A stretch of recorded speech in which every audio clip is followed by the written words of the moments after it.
When it comes to armor in Monster Hunter, defenses and resistances are nice, but what you really want are the armor skills. This guide series is going to focus on a progression path you can easily follow for a reasonable build to get you through low rank and high rank. In low rank, progression is fairly linear and there isn't a lot of need to deviate. High rank is much more open-ended and will have many more options for you to explore. High rank builds will focus on decorationless and charmless setups, as those require rare materials and a lot of luck for decorations. You will need to make a choice between alpha and beta gear. Alpha gear has more skills, but sometimes has skills that aren't particularly useful on them. The beta versions usually give up skills for decoration slots. If you don't have decorations, the alpha sets are always better. If you have powerful decorations, the beta pieces are usually the better option, as it will allow for further customization. These builds are reasonably effective and will be sufficient for getting you through the game. You may have skills that you favor on certain weapon types that aren't listed, and you should experiment to learn your playstyle.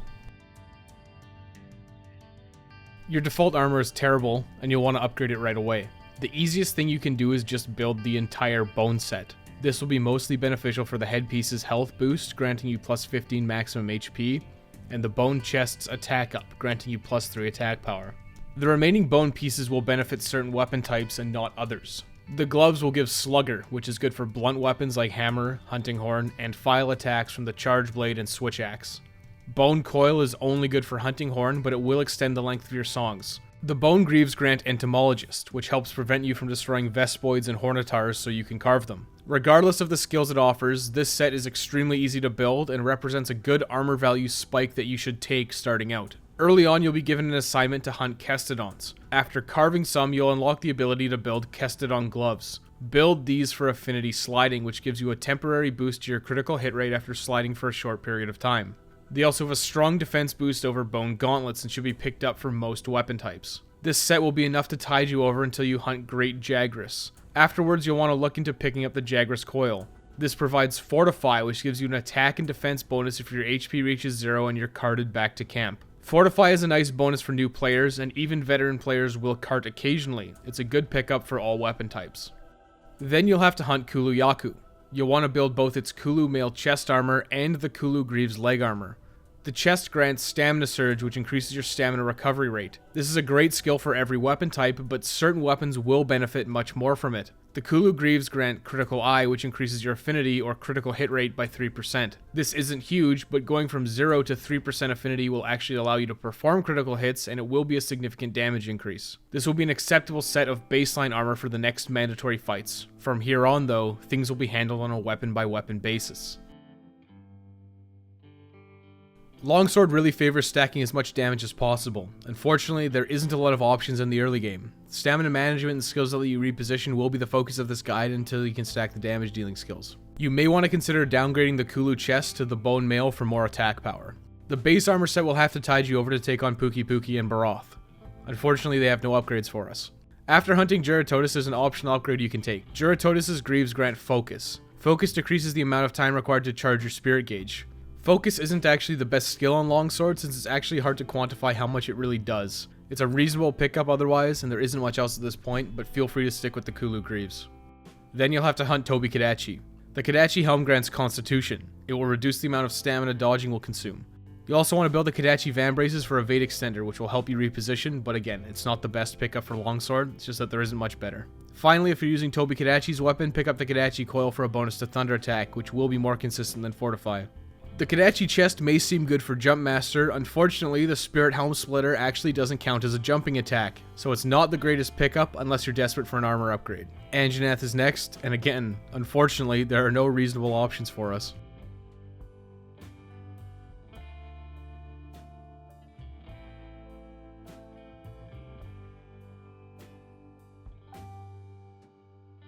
Once you're in the Coral Highlands, you'll have to hunt Paolumu, but you should deviate and hunt Tzitzi-Yaku.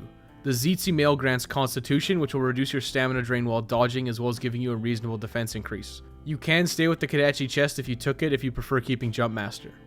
Then hunt Paolumu as part of the story. You can switch the Kadachi helm for Paolumu's hat to trade Constitution for Stamina Surge. Both will have similar performance, but the Lumu hat will have superior defenses. You can also upgrade to the Lumu Coil if you find yourself taking a lot of damage. Head down to the Rotten Vale and hunt Hornitars. Build the Greaves for Handicraft, which increases your weapon's sharpness. Pick these up since Focus doesn't feel very impactful on Longsword. Then finish off Radaban, then Legiana. Neither of these monsters have much offerings for us, but after Legiana you can get access to Monster Bone Plus and can build the Death Stench gear. You can optionally build the gloves to regain focus and the boots to have a significant defense increase over Hornetar Greaves.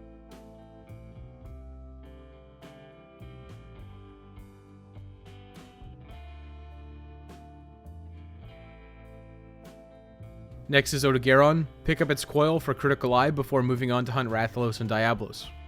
You're so close to high rank here that you may want to avoid farming and just move on. Of course, this is an idealized armor guide. Rathalos has good gear. Pick up Rathalos' head armor for attack up. Then build the chest for weakness exploit, giving you a massive affinity bonus while attacking monsters' weak points. Just a little PSA, tails also count as weak points, so you don't have to rush to the head in every single group hunt and knock the hammer user over who's trying to knock out the monster. Finally, you can trade the Death Stench grips or the heal for Rathalos' armor to gain critical element. Losing handicraft isn't great, and in my opinion, focus is less valuable. The 3-piece set bonus of critical element is a decent pickup on longsword, but not the end-all be-all, and you will lose it anyways once we hit high rank.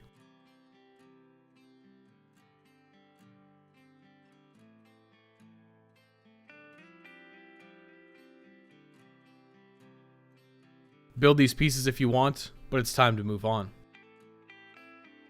High rank finally introduces us to some options. There's a lot of upgrades available now, and you can immediately go and hunt high rank versions of everything in low rank. The easy answer is that anything that worked for you in low rank will work here while providing additional skills and high rank defenses. This guide assumes that you have no useful decorations. As such, the beta gear is simply worse than the alpha gear as it loses skills for decoration slots. If you have decorations, consider the beta versions of some pieces, otherwise stick with alpha. The same goes for charms, and this armor guide is charmless. Go ahead and pick up whatever charms you see fit, like attack or handicraft. The Kulu headpiece alpha should be picked up immediately for a second stack of weakness exploit. You may lose critical element, but gaining the extra affinity will be worth it. For gloves, you have a few options. Since you're likely using the Death Stench grips, hunt Kestodons to pick up Kestodon guards. These are a straight upgrade, and you'll maintain focus while picking up the somewhat useful affinity sliding and gaining improved defenses. If you prefer, you can pick up the Bone Vambrace's beta for attack up, which will just be a really consistent attack increase. If you hunt Juratotus, you can trade the Death Stench Heal's handicraft for 2 stacks of focus, which will max it out on top of having high rank defenses if you're using the Kestodon guards. Focus isn't the best skill for longsword, since the difference it makes feels marginal at best, so you may want to get the Hornetar Greaves alpha or beta instead for handicraft. Now hunt Pink Rathian and pick up its Wrathheart Coil alpha for handicraft and poison resistance.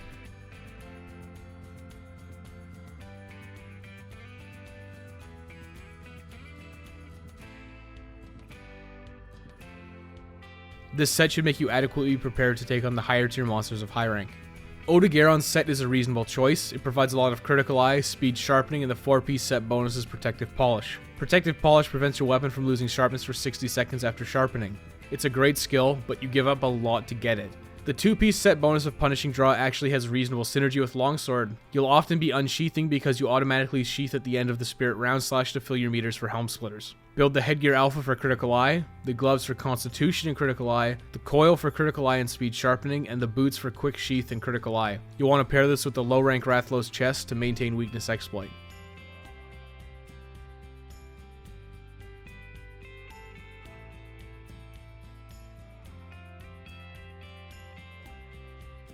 Of course, Rathalos will be the next target to upgrade the chest to the high rank version. The 2-piece set is Critical Element, which will represent a reasonable damage upgrade for elemental longswords of all types. The set is not easy to build, and the ideal setup requires multiple gems, but it will be a great set for the remainder of the game. Grab the Rathalos Greaves Alpha for Jump Master and Weakness Exploit, then pick up the Male Beta. The Alpha set has Fire Attack, and the decoration slot will be better if you have any decorations at all. You'll need a plate and a gem, but these are great pickups. You'll regain Critical Element and Weakness Exploit level 3. This also frees up your headpiece to upgrade to something else. You'll want to consider things like the Rathalos head for attack up, or Zora Headpiece Alpha for handicraft, but a new option will be available shortly.